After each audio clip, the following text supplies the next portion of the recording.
É preciso que eu saiba que o aluno me ataca não é pessoal, que aquilo não é para mim e que aquilo eu tenho que trabalhar. É preciso saber que a violência verbal, tenho que controlá-la porque eu tenho em mim a responsabilidade.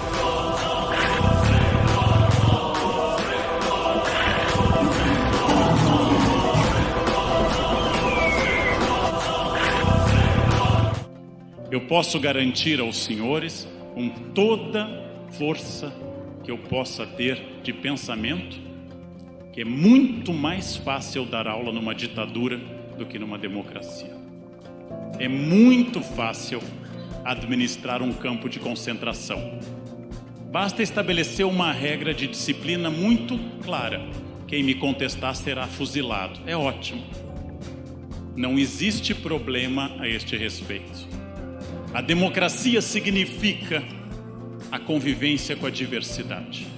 A democracia significa a convivência com diversas percepções de mundo. Democracia não é o sistema da perfeita ordem, mas é o único sistema que tenta tratar as pessoas como seres humanos e não como massa, ou apenas como um grupo.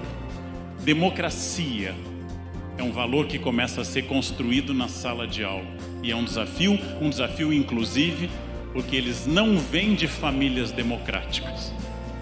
E eles não gostam, inclusive, da democracia. Haja vista que provavelmente os senhores também, como eu, lembramos muito mais dos professores autoritários que tivemos do que dos professores menos autoritários. Porque nós temos uma certa sedução também pelo poder. Esta ideia de democracia é uma ideia difícil. E qual é o limite? Eu tenho que aceitar qualquer coisa? O aluno pode dizer tudo, os pais podem dizer tudo, eu posso dizer qualquer coisa? Não. Existem os limites da lei. Todos têm direito à opinião, mas ela não pode fazer apologia do crime. As pessoas não podem defender a pedofilia. As pessoas não podem defender o racismo. As pessoas não podem defender a violência contra as mulheres. Há o limite da lei. E este é o limite que a democracia estabelece. Este é o limite da intolerância democrática. Onde eu esbarro na lei, eu não posso de jeito nenhum ser tolerante. É preciso trabalhar uma coisa dessas. É preciso estimular entre os alunos este respeito à regra democrática. Isto é um grande desafio. Ensinar que a lei não é uma ordem emanada de um ser superior, mas gestada dentro de um sistema democrático. E ela deve ser mudada quando é considerado que ela não serve mais ao seu propósito. Eu vou identificar aqui 4 das mais comuns perturbações que acontecem em sala de aula. A primeira, o racismo, uma tradição na sociedade brasileira. Ontem eu contava no hotel a um colega professor que eu vou ao Rio toda semana. Entrei num hotel do Leblon e o homem da portaria começou a falar em inglês. Me viu e disse hi, eu hi. Aí ele perguntou educado, where are you from? De onde você é? Eu disse, São Paulo, do you know? Você conhece São Paulo? Ah, o senhor é brasileiro? Eu disse, sou. Atrás de mim havia um senhor negro. E o homem do hotel disse, o senhor espera um pouquinho que eu já vou atendê-lo. O senhor era americano, não falava português. Este julgamento pela melanina é uma tradição de 388 anos no Brasil. É uma tradição forte e sólida. É uma tradição difícil. E é preciso, acima de tudo, que o professor esteja atento a isso. A misoginia, a desconfiança da capacidade feminina, ela aparece muito na sala de aula. É preciso estar atento a isso também. O preconceito contra as mulheres é provavelmente o mais antigo de todos os preconceitos humanos. O mais sólido e o mais tradicional. 100 anos de pensamento feminista tem que enfrentar 5.000 anos de história. É preciso lembrar que essas pessoas todas foram formadas num sistema não democrático. Como eu disse há pouco tempo na televisão, em pleno carnaval, quando alguém falava da beleza das marchinhas de carnaval, eu lembrava que as pessoas dançavam dizendo que diziam preconceitos um atrás do outro. Preconceitos como, por exemplo, mulata, como a cor não pega mulata, mulata eu quero o teu amor. Ou seja, as marchinhas que hoje dariam cadeia por ser crime inafiançável eram dançadas. Depois vinha uma homofóbica, olha a cabeleira do Zezé, será que ele é? Será que ele é? Aí a gente dançava homofobia e racismo e se alegrava com isso e nem se dava conta desse tipo de absurdo. E por fim, muito comum, curiosamente, a desconfiança de pobre e de povo, a demofobia. O mais curioso é que ela aparece numa sala de aula, inclusive com gente pobre dominantemente. Eles criticam a pobreza como se fossem aristocratas ou milionários. E nos dizem, ai professor, pobre é tudo assim, como se fossem milionários estrangeiros observando a pobreza. Ou seja, as falas preconceituosas sobre povo, sobre pobreza, sobre identidade étnica ou de gênero, são falas para as quais o professor tem que estar muito atento.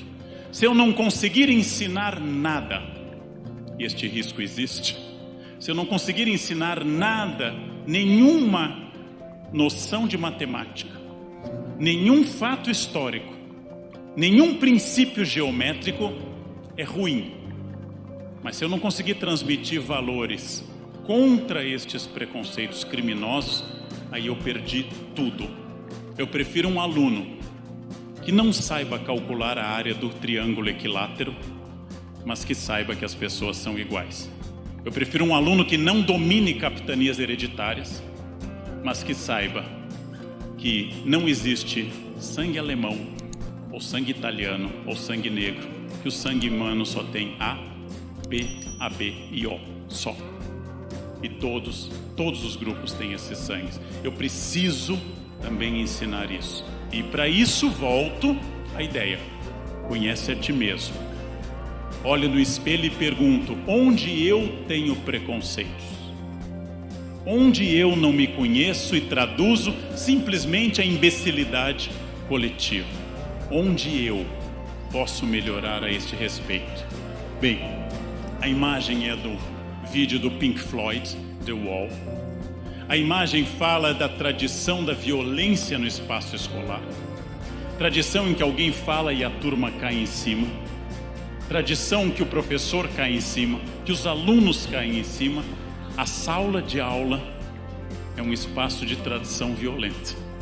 A sala de aula é um espaço difícil e cabe a mim, em primeiro lugar, diminuir esta violência. Em primeiro lugar, acalmar.